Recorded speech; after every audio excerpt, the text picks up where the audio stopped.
11 yıldır komşularımızda yangın var. 2011 yılında Suriye'de evlere, çarşı pazarlara bombalar düşmeye başladı. Bizler gibi normal hayatları olan insanlar evlerini, ailelerini ve topraklarını kaybetti. Aynen Rusya-Ukrayna savaşında olduğu gibi. İnsan insandır, mazlum her yerde mazlumdur. 10 milyon Ukraynalı'nın kendi topraklarından Avrupa'ya göç etmesi, hatta bir kısmının bize gelmesi gibi. Şehirlere harabeye dönen milyonlarca insan da Suriye'den göç etti. Ama dünya adil değil. 11 yıldır gördük ki ölen sarışın olmayınca, ölen Müslüman olunca insan hakları da başka türlü çalışıyor. 11 yıldır sahillerden, denizden bebek cesetleri topluyoruz. 11 yıldır umuda yolculuk eden insanlara el uzatıyoruz. Bu millet, bu devlet yanlış bir şey yapmadı. Gurur duyulacak, onurlu bir iş yaptı. Biz komşumuza sırtımızı dönmedik. Biz insanlığa da sırtımızı dönemezdik. Halep, Şam, Bağdat, biz bu şehirleri ilk defa duymamıştık. Tarihimizde beraberdik, Çanakkale'de beraberdik. Bize sığınanlara kapımızı kapatamazdık. Boraltan Köprüsü'nü tekrar yaşayamazdık. Yapmamız gerekeni yaptık ve insanlık adına gurur duyuyoruz. Zorlukları, sıkıntıları olmadı mı? Elbette ki oldu, oluyor. Fakat göç artık dünyanın bir gerçeği. Kıymetli vatandaşlarımız, bütün dünyada 3 tür göçmen var. Birincisi, ülkelerin kabul ettiği göçmenler. Bunlara biz düzenli göçmen diyoruz. Bunlar turistler, öğrenciler, çalışanlar, iş sahipleri, ticaret erbapları, yasal yollarla ülkemizde bulunanlar. İkinci tür göçmenler, biraz önce anlattığım Suriyeliler, Ukraynalılar ve ülkelerinde savaş sebebiyle ve buna benzer nedenlerle sığınmak zorunda olanlar. Üçüncü ise ülkeye kaçak girenler. Yakalandıkları zaman ülkelerine geri gönderilenler. Yani izinsiz giren düzensiz kaçak göçmenler. Düzenli göçte gelenler. Zaten belli bir izin ve kuralla geliyorlar. Yani öğrenciler, ticaret erbapları, çalışanlar ve bunun gibi. Bunlara göç literatüründe ikamet izinli diyoruz. Ülkemizde halen 1.342.000 kişi ikamet izniyle bulunuyorlar. Bu sayı göç dalgası ile ilgili değil. İfade ettiğim gibi bir bölümü öğrenci, bir bölümü çalışan, bir bölümü ticaret erbabı, hatta elçilik çalışanı. Bunların bir bölümü Türkiye'ye turist olarak gelmiş ve ülkenin farklı yerlerinde yerleşmiş, ikamet izni almış yaşayan Avrupalılar. Bunların büyük bölümü bir yıllık kısa süreli ikamet izinli. Yani mezun olan veya işi biten bir yıl içerisinde gidiyor. Yabancı düşmanlığını bir kesim maalesef öyle arttırdı ki ülkemize gelen turistleri bile hedef gösterir hale getirdiler. Allah'tan milletimiz yüksek ferasetiyle bu provokasyonlara, bu oyunlara gelmedi. Öte yandan ülkelerinden savaş ve benzeri sebeple ülkemize gelen sığınmacılar var. Biz insanlık adına, komşuluk adına, değerlerimiz adına sığınmacılara, daha doğrusu ülkesinde savaş olanlara uluslararası kurallar çerçevesinde sahip çıkıyoruz. Bunların da sayısı farklı ülkelerden toplam 320.000 kişi. Ve yine savaştan kaçarak uluslararası kurallar çerçevesinde ülkemize gelen geçici koruma kapsamında kayıtlı Suriyeliler var. Suriyeli kardeşlerimizin gelişi 2011'de başladı. En yoğun dönem 2013 ile 2016 arasında oldu ve 2018'den beri Suriyeli sayısı hemen hemen aynı kaldı. 2018 sayımız 3.623.000'di. Halihazırdaki sayı ise 3.629.000 kişi. Aynı. Sınır ötesinde hayatı normalleştirdikçe bu akım durdu. Şimdi bunu tersine çevirmeye başladı. Onurlu, gönüllü, güvenli, geri dönüş yaklaşımıyla insanların tekrar ülkelerine, güvenli bölgelere dönmesini sağlıyoruz. Şu ana kadar 529.000 Suriyeli kardeşimiz bu kapsamda ülkelerine geri döndüler. Önümüzdeki dönemde de bizim açımızdan göç yönetiminin en temel konularından birisi Suriyeli kardeşlerimizin onurlu, gönüllü, güvenli geri dönüşlerinin artırılması olacaktır. Ve bunun tüm altyapısını sağlıyoruz. Bir de kaçak göç konusuna bakalım. Etrafımızdaki 3 denizde doğuda toplam 2477 kilometre, batıda da toplam 472 kilometre kara sınırında. Dünyanın en yoğun ve hakikaten en başarılı kaçak göç mücadelesini veriyoruz. Bunu 4 aşamada yapıyoruz. Birinci aşamada kaynak ülkede, yani göçe kaynaklık eden ülkelerde çalışıyoruz. Oralarda istihdam programları, sosyal yardımlar, hayatı normalleştirme çalışmaları yapıyoruz. Mesela Afganistan ve Pakistan'a, Lübnan'a iyilik trenleri, iyilik gemileri gönderiyoruz. Bazen hava köprüsü kuruyoruz. Öte yandan İdlib'de barınma alanları, biriket evler yapıyoruz. Orada 70.000 sayısını geçtik. Biriket evleri bu yılın sonu itibariyle 100.000'e çıkartıyoruz. Özellikle İdlib'deki bu çalışmalar sayesinde potansiyel 4 milyon göçmenin, yani İdlib'de yaşayan halihazırda 4 milyon göçmenin ülkemize gelişi durdurulmuş oldu. Ve oralarda insani şekilde kalmalarını sağlamış olduk.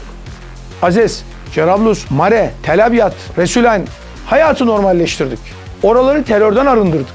Sağlık, okul, altyapı, elektrik, üretim ve sanayinin tarımla beraber yeniden harekete geçmesini sağladık. Oradan da göçün ülkemize gelmesini durdurduk. Suriye'de ne rejimin, ne PKK, YPG'nin ne de DAEŞ'in kontrolündeki yerlere geri dönüş olmuştur. Bu ülkeden kaçanların geri döndüğü tek yer Türkiye'nin güvenli hale getirdiği bölgelerdir. İkinci aşamada entegre sınır güvenlik sistemlerini yapıyoruz. 1055 kilometre sınır güvenlik duvarı ve güvenlik yolu, devriye yolu. 918 kilometre sınır aydınlatması, 284 kilometre termal kamera kurduk. Ayrıca 230 adet elektrooptik kuleyi tamamladık ki bunlar bazen 10 kilometre, bazen 40 kilometre, 50 kilometre etraflarını görebiliyorlar.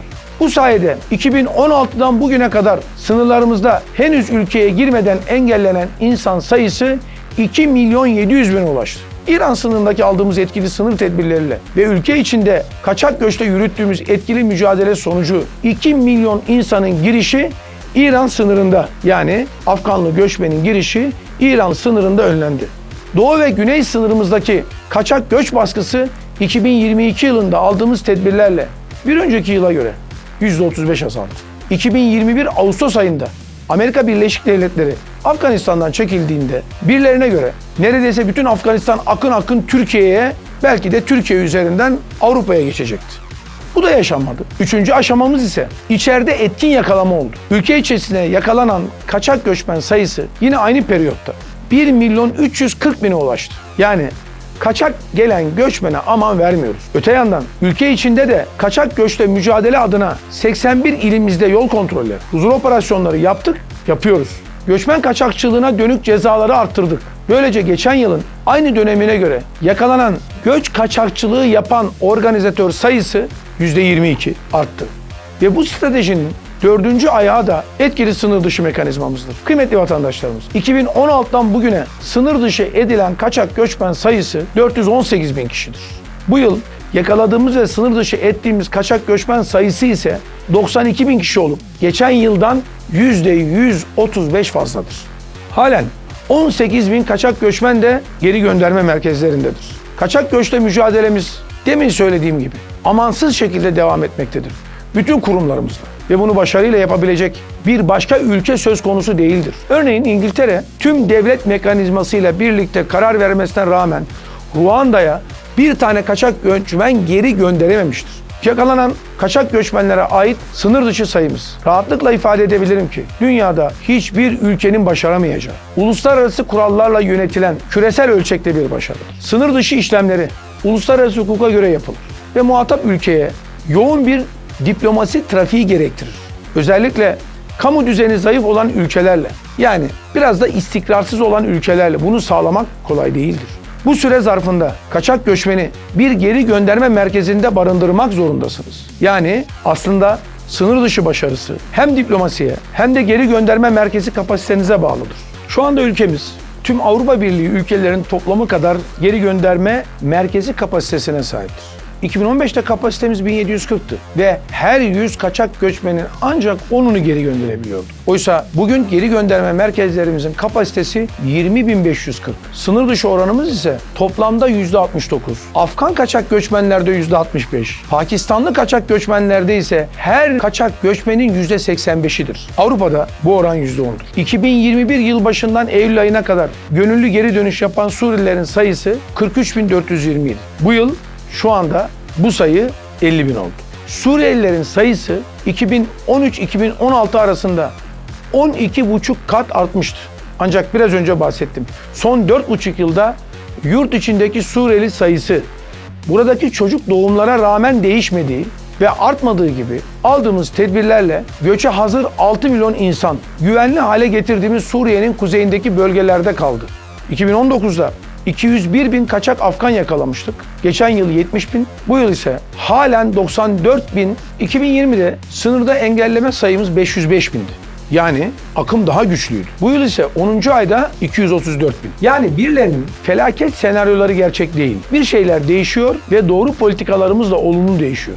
Ve son olarak göçmenlerin Türkiye'de kaldıkları süre içerisinde sosyal hayata uyumlarını sağlayabilmek için bizi anlamaları, adetlerimizi ve alışkanlıklarımızı öğrenebilmeleri, toplum düzenimize uymaları için Milli Eğitim Bakanlığı'ndan Aile Bakanlığı'na, Diyanet İşleri Başkanlığı'ndan Çalışma Bakanlığı'na kadar pek çok partnerle Göç Başkanlığımızın koordinasyonu ve uygulamasında uyum programları düzenledik. Yılda 2,5 milyon göçmene ulaştık ve eğitimlerini sağladık. Elbette ki bunlar kendinden olmadı. Türkiye'nin göçü yoğun yaşadığımız 2011 yılından beri tutarlı bir göç politikası vardı. Göç strateji belgesi, düzensiz göçle mücadele strateji belgesi, uyum strateji belgesi ve eylem planları çerçevesinde en başından beri süreci yönetti. En başta şunu söyledim. Türkiye'ye sığınmacılar gelecekti ve 5 yıl sonra her biri suç makinesi olacak. Aslında bu da Batı'nın yabancı düşmanlığının Türkiye'ye ithal edilmek istenmesinden kaynaklanmaktaydı. Sayılar ortada. Göçmenler yerleşik nüfusun yarısı oranında suça karışmaktadır. Bunların da yarıya yakını kendi aralarında olan, çoğunlukla da aile içi tartışmalardan kaynaklı olaylar. Milletimiz yüksek ferasetiyle bu provokasyonları, bu oyunları görmüştür. Bu ve benzeri söylemler bizi istikrarsızlaştırmak için, kendileri gibi yabancı düşmanı olmamız için, kendilerine gelebilecek göçmeni Yunanistan'ın yaptığı usullerle öldürerek, işkence ederek, korkutarak engellememiz ve Avrupa'ya gitmesinler diye onlar adına çelik bir duvar oluşturmamızı temin etmek için oluşturdukları bir politikaydı. Bunu hem kendileri uyguladılar hem de Türkiye'deki stratejik müttefikleri sayesinde bunu bize yaptırtmaya çalıştılar. Amaçları tekti. Herkes ölsün, herkes korksun, bize göçmen gelmesin. Bu insanlık dışı, kötücül ve sorunları sahamıza yıkan yaklaşımın farkındayız. Ve biz kimsenin maşası, kaçak göçmen deposu değiliz. Olmayacağız. Ve biz kıymetli Cumhurbaşkanımız Recep Tayyip Erdoğan'ın söylediği gibi insanlığımızdan, medeniyet kodlarımızdan, merhametten, değerlerimizden ayrılmadan, korkmadan, provokasyonlarla değil, akılla ve akılcı politikalarla bu süreci yönetmeye devam edeceğiz.